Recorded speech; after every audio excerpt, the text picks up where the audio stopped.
Oh, hai. Selamat datang lagi channel gue Bang IQ TV. Akhirnya gue ngetes juga nih untuk carry reptil bunglon 45 liter yang kemarin sempat gue spill di Instagram juga. Dan sorry banget lama. Akhirnya sekarang baru bisa gue tes dan tayang juga untuk videonya. Karena sebelumnya itu gue mau ngetes carry ini tuh ke Semeru. Cuma Semerunya itu masih tutup dan masih mahal juga menurut gue, menurut dompet gue juga. Jadi kayaknya kita tahan dulu, dan ketika gue ngeliat opsi-opsi lain, kayaknya Selamat Permadi Gucci ini cocok deh untuk kita nge-review beberapa barang, salah satunya kayak reptil bunglon 45 liter ini. Di sini gue akan nyari tahu untuk kenyamanan back systemnya kayak gimana, yang mana diklaim anti gravitasi lokal ya dari reptil ini. Terus di bagian busa-busa pundaknya pedas atau enggak, di bagian pocket-pocketnya, fitur-fiturnya efektif atau enggak. Nanti kita lihat seiring berjalannya waktu dari pos 1, karena dari base camp ke pos 1 itu tadi naik ojek. Jadi yang bener-bener mulai jalan kaki itu dari pos 1 sampai pos 4. Jadi terakhir di pos 4. Kalau memang nanti ada yang terjadi, mungkin kelebihan atau kekurangan yang gue rasain di beberapa pos atau di tengah-tengah jalur, nanti kita update lagi. Kita lihat nanti hasil kayak gimana. Dan di akhir video, yang mana nanti sampai pos 1 lagi ketika turun atau besok sampai base camp lagi, gue kasih tahu kelebihan kekurangan setelah gue pakai carry reptil bunglon 45 liter ini. Oke, sekarang gue lanjut jalan dulu.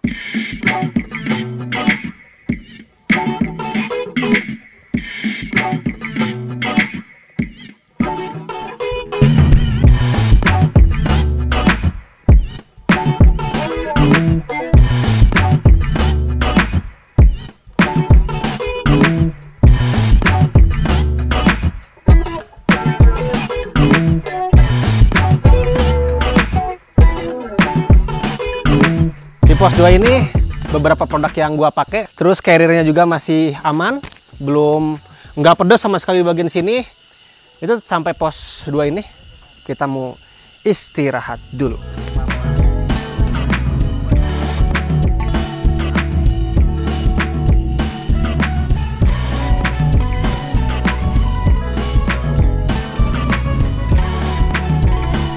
Tanjakannya bisa dihitung paling 1 atau 2 aja, terlalu rapat kayak pos 2 tadi.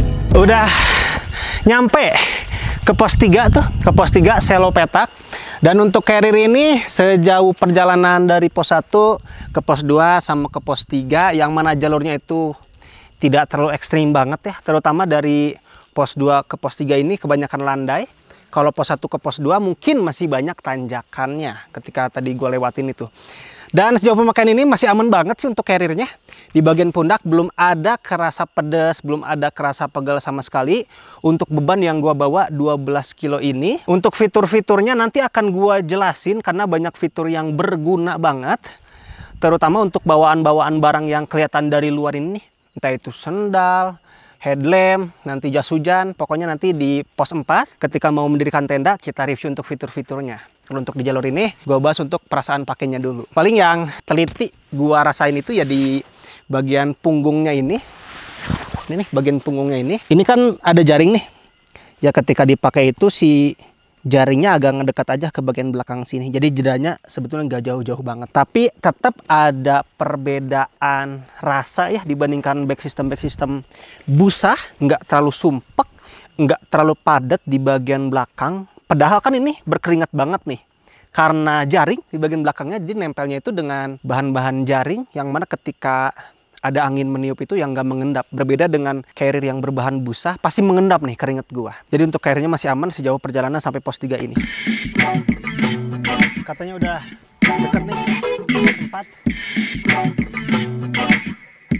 4. Vegetasinya udah mulai berubah. Naik gunung di weekday, gue naik hari Kamis, yang mana malam Jumat dan kita sambung. Oke, gue udah nyampe ke pos 4 dan langsung pakai jaket kayak gini karena tadi sempat makan, jadi apa namanya istirahat lama, sempat sholat juga. Jadi suhu tubuhnya turun, jadi harus pakai jaket karena lumayan ada angin kerasa di sini. Tenda Adi sama Alfa, plus di sini juga dapur. Jadi tempat makan nanti di sini aja, nanti tenda gue di sini. Tapi belum didiriin tendanya karena nanti sekalian di review. Nah sekarang ketika nyampe pos 4 untuk carrier ini, tadi udah mulai ada pegel sedikit di bagian kanan sini. Nah, di bagian kanan sini udah mulai kerasa pegel sedikit ketika menuju ke pos 4 tadi. Kalau di kiri masih aman, sisanya masih aman. Nanti untuk updatean lebih pasti atau finalnya itu dipedas atau enggak di bagian pundaknya ketika dipakai turun sampai base camp. Nah, di sini gua akan nge-review sedikit dari bahannya sama fitur-fiturnya sih. Seefektif apa untuk fitur-fitur yang ada di sini. Yang pertama, ternyata gue suka nih dengan bahan nilon yang dipakai di Reptil bunglon ini, karena yang sebelumnya itu bukan pakai bahan kayak gini. Jadi ini salah satu bagian yang di-upgrade oleh Reptil bunglon 45, karena yang sebelumnya itu bukan pakai bahan ini. Ini bahannya itu terasa tipis, kuat, dan apa ya, selayaknya bahan-bahan nilon gitu, kayak nggak kelihatan kusut gitu. Jadi emang bener-bener mulus untuk bahan yang ada di sini. Gue suka sih bahan yang dipakai di bunglon 45 liter ini. Nah, sekarang gue akan bahas fitur-fiturnya dulu. Kita ke bagian atas dulu. Sekalian lo mungkin bisa ngeliat, biasanya gue nyimpen apa aja di bagian atas ini. Nah, di bagian atas ini seperti biasa gue nyimpen headlamp. Headlamp gue simpen. Terus di sini ada peralatan mikrofon gue tuh dari Holyland, biar gampang juga ngambilnya. Terus di sini ada rain cover dari Reptilnya tuh, tapi karena nggak hujan nggak gua pakai, dan jalurnya juga nggak terlalu berdebu, jadi nggak gua pakai. Terus di sini ada gaiter. Biasanya gaiter ini dipakai nanti summit ya, tapi gua pun membiasakan untuk ketika terjadi hujan di trek itu pakai gaiter juga tuh untuk menutup sepatu. Terus yang terakhir di bagian atas, celana waterproof ketika nantinya takutnya nanti tiba-tiba hujan. Jadi di bagian atas ini beberapa barang bisa lo masukin nantinya untuk barang-barang yang sekiranya diperlukan secara darurat. Untuk P3K sih di Alpha ya, jadi gua nggak simpen di sini. Bagian depan sini ada beberapa fitur yang lo dapetin juga. Yang pertama di sini untuk ini dulu bakalnya nih, ini penting nih karena bakalnya itu udah di-upgrade menjadi lebih bagus nih untuk bakal sama tali webbingnya. Karena gue punya juga bunglon 45 yang production awal, kayaknya tuh bakalnya masih bisa ditarik, pengunciannya jelek. Kalau ini udah bagus pengunciannya di semua bakal yang dipakai di sini, kecuali di bagian rain covernya. Nih. Patah. Di bagian rain covernya, gue harapnya nanti sih diganti sama bakal kayak gini juga, karena dulu di bagian sini nih pakai bakal persis model kayak gini, jadi masih bisa gue tarik. Kalau yang sekarang udah bagus, tinggal di rain covernya doang nih. Kayaknya perlu di-upgrade juga pemakaian bakalnya. Jadi bakalnya udah bagus banget di semua bagian. Sekarang gue akan bahas fitur-fiturnya. Di sini ada holder untuk trekking pole sebetulnya, cuman pendakian kali ini gue nggak bawa trekking pole karena gue nggak selalu bawa trekking pole sih sebetulnya. Terus di bagian depan sini ada front pocket. Ada dua sebetulnya, front pocket dengan resleting miring atau lurus ke bagian samping ini. Ini bisa nyimpen barang-barang tipis paling, apalagi ketika front pocket bagian depan sini itu udah penuh, di bagian sini sih jadi nggak kepake. Paling bagian atas nih lumayan kepake sedikit, karena bagian sini udah ketekan dengan banyaknya barang yang ada di sini. Jadi ada dua front pocket di sini. Front pocket ini gue fungsikan untuk apa? Ya ini untuk penyimpanan ponco. Nah ini untuk penyimpanan ponco. Takutnya nanti tiba-tiba hujan di sini dari Kilimanjaro yang ada lengannya. Nah ini nanti pun lo bisa menyimpan barang-barang yang pengambilannya atau kebutuhannya itu darurat ya, kayak ponco gua tadi. Terus di bagian bawah sebetulnya ini ada quick access nih. Di bagian bawah sini kan ada quick access untuk pengambilan tenda, tapi saat ini gua hanya memakai satu trash bag, jadi tetap untuk mengeluarkan tenda harus mengeluarkan barang-barang yang ada di atas. Biasanya sih dibagi dua, cuman lagi satu trash bag doang gua packingnya. Kalau dibagi dua packingnya sebetulnya lebih enak, bisa langsung ngambil tenda. Karena memang terbagi dua juga untuk si plastiknya atau si trash bagnya. Di sini ada tali, di sini ada bakal dan tali webbing, bisa dibuka. Kalau dibuka tuh ya langsung kelihatan tuh trash bag yang ada di sini. Karena lagi musim hujan ya. Kalau nggak musim hujan dan gua nggak pakai trash bag, biasanya langsung kelihatan tuh si tenda yang disimpan di bagian bawah dan dengan mudah bisa lo ambil. Nah di bagian pinggir sih bagian favorit gua nih. Yang pertama di side pocket ini tuh kan pakai bahan elastis nih.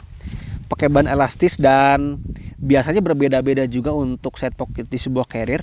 Untuk side pocket yang ada di sini gue suka karena untuk gue menyimpan sandal dan scope. Takut tiba-tiba di trek pengen BAB atau menggali-gali, di sini udah ada scope, atau nantinya untuk bikin parit juga bisa. Terus di sini nyimpan sandal yang terbilangnya agak gede sandal gue tuh bentuknya tuh, tapi masih cukup untuk menyimpan sandal di side pocket ini. Awalnya gue ragu ini apakah masuk ya untuk penyimpanan sendal di sini. Ternyata seluas itu untuk ruangan yang kasih di side pocketnya dan masih aman.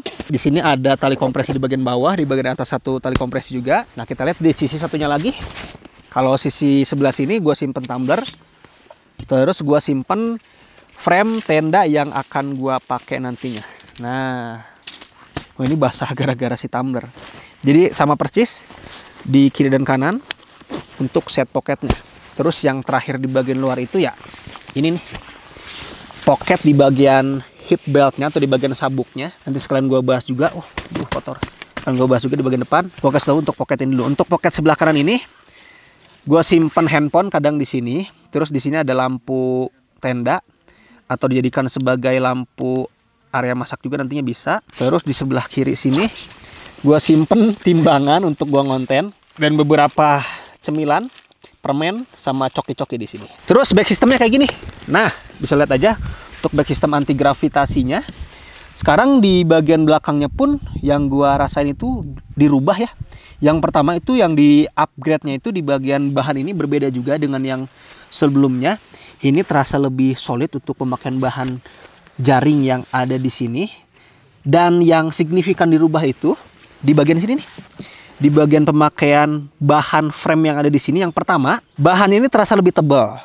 Terus yang dulu itu warna hitam, sekarang warna silver. Jadi terasa lebih kokoh lah untuk yang sekarang dibandingkan yang lama itu. Jadi di bagian anti gravitasinya di-upgrade. Plus di sini ada tulisan RPTL EDV dan nggak ada tulisan anti gravitasinya. Yang dulu itu ada tulisan anti gravitasinya. Kalau sekarang diganti kecil kayak gini nih. AGS anti gravitasi sistem, anti gravity system, Reptile Adventure. Nah ini yang tadi gue bilang, yang ke sebelah kanan ini agak pedas sedikit ketika sampai ke pos 4. Nanti gue update lagi kenyamanan yang ada di back sistemnya, karena ini banyak membuat orang penasaran sebetulnya ke carrier ini, yang anti gravitasi lokal ini, karena harganya murah dan Reptile ini berani ngeklaim anti gravitasi di bagian belakangnya. Sesuai pemakaian tadi ke pos 4 sih terbilang masih aman menurut gua. Tapi nanti finalnya itu kita lihat ketika turun rasanya akan seperti apa. Yang terakhir kita lihat bawaan gua di bagian dalam. Bongkar dulu. Jadi ini gua maksimalkan untuk space 45 liternya. Lebihan kain yang ada di atas pun sampai penuh kayak gini. Di bagian atasnya nggak terlalu menutup sempurna karena memang bawaan gua lebih banyak di sini. Mode penutupannya hanya ada satu, pakai mode serut kayak gini. Terus di sini gua ada pakaian ganti, karena gua kenapa pakaian ganti langsung di atas, karena memang untuk logistik dibawain sama Alfa yang berperan sebagai porter. Terus di sini ada jaket insulasi gua, terus ada power bank, terus di sini ada sleeping bag yang gede banget nih, yang ngabisin tempat. Tapi ya gue demen pakai sleeping bag ini, jadi mau nggak mau gue harus bawa terus. Terus di sini ada sleeping pad nih, ada sleeping pad 2 sama Bang Apri kameramen, simpen di gua semua. Terus di sini ada anduk sama kanebo, karena biasanya musim hujan itu untuk melipat tenda malas banget ketika kondisinya masih basah, jadi gue bawa kanebo. Yang terakhir ya ini. Oh sebelum terakhir deh, di sini masih ada emergency blanket. Terus yang terakhir ya tenda. Nih. Tenda kapasitas 2 orang gua bawa di sini. Jadi itu bawaan gua untuk carrier 45 liter. Sebetulnya kalau gua tidak bawa porter dan gua bawa logistik, gua nggak bakal bawa sleeping bag ini nih. Karena sleeping bag ini lumayan makan tempat. Gua pasti bawa sleeping bag yang packagingnya lebih kecil. Paling besar-besar segede gini lah untuk sleeping bag, karena banyak juga di rumah. Tapi karena kemarin gua coba-coba logistik itu dibawain sama apa, jadi udah pakai sleeping bag yang gede ini. Karena ini bener-bener angkat untuk sleeping bagnya. Itu dia bawaan gua. Atau untuk yang kemarin nanya ketika packing di carrier Reptile 45 itu, lu kayak gimana Bang? Sebetulnya masing-masing punya versi sih. Kalau gua kondisinya sekarang lagi bawa porter, jadi kayak gini. Tapi kalau nggak bawa porter biasanya beda untuk komposisi bawaannya. Oke, itu untuk fitur-fiturnya. Mungkin lu bisa mempertimbangkan bagian-bagian mana aja yang lu suka, dan mungkin ada yang nggak lu suka juga untuk bagian-bagiannya. Nanti untuk terakhir pembahasan carrier ini kita akan pembahasannya di bawah untuk update terkait kenyamanan back sistemnya ini. Karena kalau sampai naik doang kayaknya belum maksimal untuk pengetesannya, harus sampai bawah. Karena ketika turun itu ya terasa banget tuh beban di bagian pundak itu semakin ketekan. Nah, di situ baru pedas atau enggak nih untuk back system yang ada di carry Reptil bunglon 45 liter ini. Oke, itu aja, nanti gua update lagi. Gua udah sampai di pos 1. Jadi carrier ini berarti udah dipakai dari pos 1 ke pos 4, dari pos 4 ke pos 1 lagi. Nah, di sini gua akan ngasih kelebihan dan kekurangan yang gua rasain ketika pakai Reptil bunglon 45 liter ke Gunung Selamet via Permadiguchi. Gua ngomongin kelebihannya dulu. Kelebihan yang pertama, carrier Reptil ini sebetulnya udah ada garansi sekarang, entah itu yang bunglon ataupun yang Reptil, Piton mungkin. Karena ketika kemarin gua main ke toko Reptil, dia cerita ada beberapa orang yang komplain dan minta diganti atau diperbaiki, dan dengan senang hati oleh Reptilnya diperbaiki. Bahkan ada beberapa customer yang gak nyangka malah diganti baru gitu dengan beberapa komplainan mereka. Nah, ketika kemarin gua tanya lagi, ini sebetulnya berapa tahun atau berapa bulan untuk garansinya? Kalau kata dia sih langsung hubungin admin aja ketika ada kerusakan. Kita sih nggak belum matok untuk sekarang itu berapa lamanya garansi. Yang pasti akan kita garansi ketika nantinya ada kerusakan di carrier merek Reptil, akan digaransi oleh Reptilnya. Itu menurut gua salah satu keberanian bagus dari Reptil, karena Reptil ini salah satu primadona juga sekarang ini lagi viral untuk carriernya, dan dia berani bertanggung jawab untuk ngasih garansi di semua carrier yang nantinya lo beli. Kelebihan yang berikutnya di sini kan diklaim untuk back systemnya ini anti gravitasi, nggak mirip Osprey sebetulnya untuk kualitas anti gravitasinya, tapi kalau gue bandingkan dengan carrier merek lokal di harga serupa, carrier ini salah satu yang enak untuk back system jaringnya. Cuman memang di sini diklaim anti gravitasi lokal. Kita lanjut ke kelebihan yang berikutnya, atau lebih tepatnya gue mau menjawab beberapa pertanyaan sih. Banyak yang nanya, carrier anti gravitasi Reptil ini dengan anti gravitasi Consina Everest lebih enak mana? Buat gue pribadi masih lebih enak Consina Everest, karena dari segi harga pun jauh ya. Ini di bawah 500.000, untuk Everest 1.150.000. Pasti dari segi bahan dan pengerjaannya lebih bagus juga lah dibandingkan ini. Walaupun ya ini pun bagus, cuman kalau pendapat gua masih lebih enak Everest dari Consina. Terus pertanyaan berikutnya, lebih enak mana anti gravitasi ini dengan anti gravitasi Osprey? Jelas lebih enak anti gravitasi Osprey.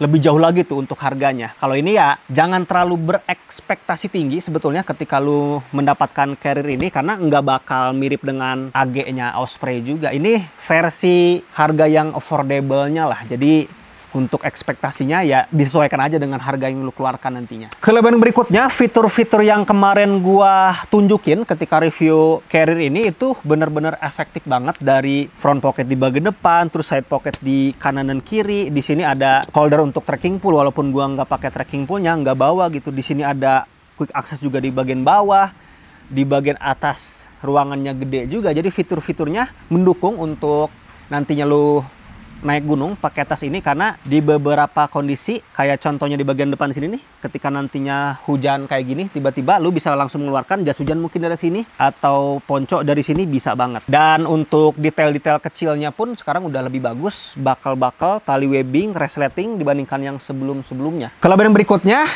diklaim oleh Reptilnya itu ada beberapa yang di-upgrade, dan ketika gua rasain di sini sih gue suka bagian-bagian yang di-upgrade. Yang pertama bahannya.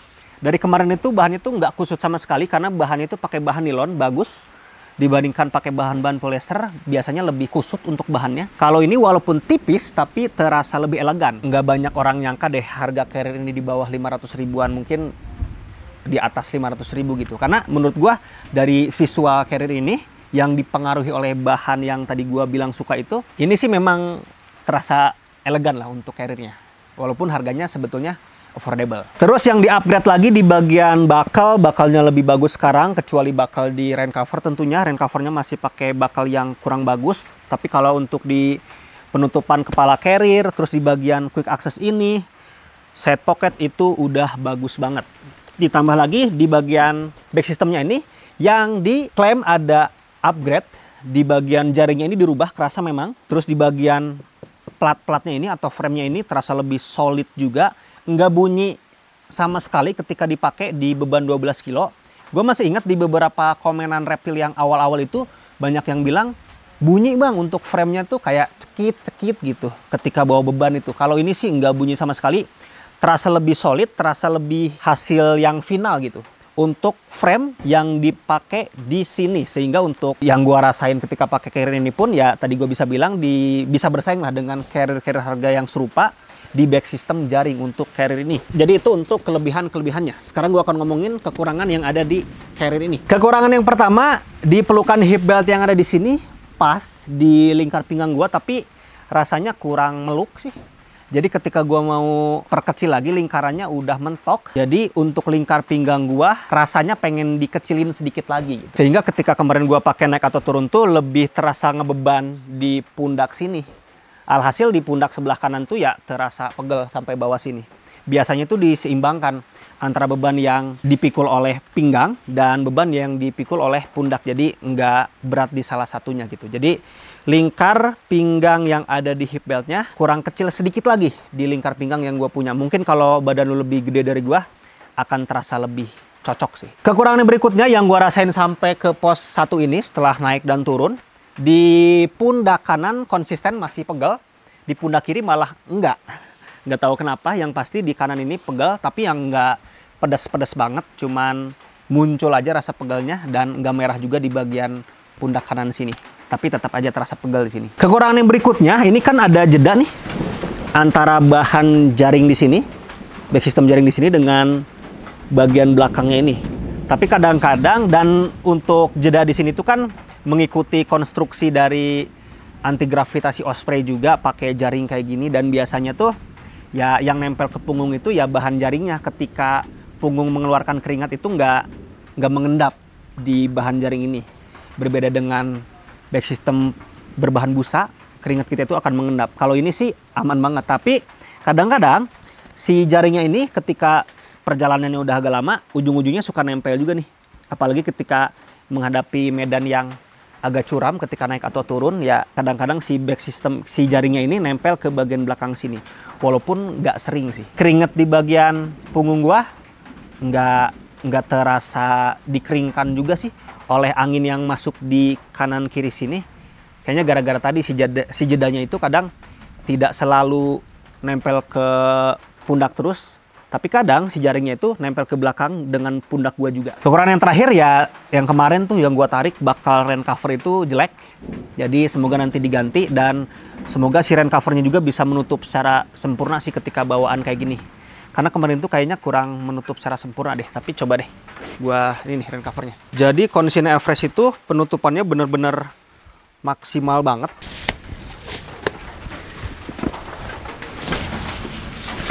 Nah ini nih, tuh si rain covernya ini nggak bisa menutup frame yang ada di sini, jadi kurang gitu. Bisa juga dipaksain, tapi yang atas dikalahin biasanya. Nah, yang atas malah kebuka tuh, nggak ketutup. Jadi mungkin kalau nanti ada yang mau di-upgrade di bagian rain cover, bener-bener menutup gitu. Jadi itu menguntungkan untuk kayak gue ini, pendaki yang penuh bawaannya, di kiri kanan ada sendal, jadi ada frame gitu. Jadi bener-bener sempurna gitu. Itu paling untuk kesimpulan gue ketika gue pakai carry reptil bunglon ini ke Gunung Slamet ya, selama 2 hari. Dari pos 1 ke pos 4, pos 4 ke pos 1, silakan lu pertimbangkan aja.